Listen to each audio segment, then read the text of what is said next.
இன்றைக்கே சட்டசபை கூடியிருக்கு. இன்றைக்கி இந்த நடந்த கூட்டத்தொடரில் பார்த்தீங்க அப்படின்னா அதிமுகவுக்கும் திமுகவுக்கும் இடையே மிகப்பெரிய ஒரு காரசாரமான விவாதம் நடந்துச்சு அப்படின்னு கூட சொல்லலாம். அதாவது ஸ்டாலின் அவர்களும் எடப்பாடி அவர்களும் நேருக்கு நேராக காரசாரமான விவாதங்களை மேற்கொண்டாங்க. குறிப்பாக கரூரில் நடந்த அந்த சம்பவம் பற்றி இன்றைக்கான விவாதம் தொடங்குனுச்சு. அதாவது நாங்கள் எடப்பாடி பழனிசாமி அவர்கள் பேசும்போது சொன்னாங்க, நாங்கள் வேலுச்சாமிபுரத்தில் பேசுவதற்கு அனுமதி கேட்டோம். ஆனால் எங்களுக்கு அனுமதி மறுக்கப்பட்டது. ஆனால் தாவேக்காவுக்கு அனுமதி கொடுத்துருக்குறாங்க. இதில் ஏதோ உள்நோக்கம் இருக்கிறது. கரூரில் நடந்த சம்பவம் திமுகவில் பங்கு இருக்குது அப்படின்ற மாதிரி அவர் கேள்வி எழுப்பியிருந்தார். ஆனால் அதுக்கு திரு முதல்வர் மு க ஸ்டாலின் அவர்கள் சொல்லும்போது பார்த்தீங்க அப்படின்னா எந்த முகாந்திரமுமே கிடையாது. இது எதிர்பாராத விதமாக நடந்த ஒரு சம்பவம்.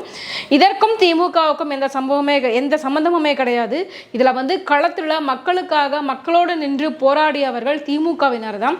அதாவது மக்களுக்காக திமுக தான் களத்தில் நின்று போராடி மக்கள் நிறைய பேரை நாங்கள் காப்பாற்றி இருக்கோம். விரைந்து நடவடிக்கை எடுக்கப்பட்டிருக்கு. இந்தியாவில் தமிழ்நாடு கவர்மெண்ட் மாதிரி இவ்வளவு வேகமாக எந்த கவர்மெண்ட்டும் செயல்படலை. இது திமுக மக்கள் மீது கொண்ட அக்கறையை தான் காட்டுது அப்படின்ற மாதிரி பேசியிருக்கிறாங்க. இந்த காரசாரமான விவாதம் பார்த்தீங்க அப்படின்னா சோசியல் மீடியாவில் விமர்சிக்கப்பட்டு வருது.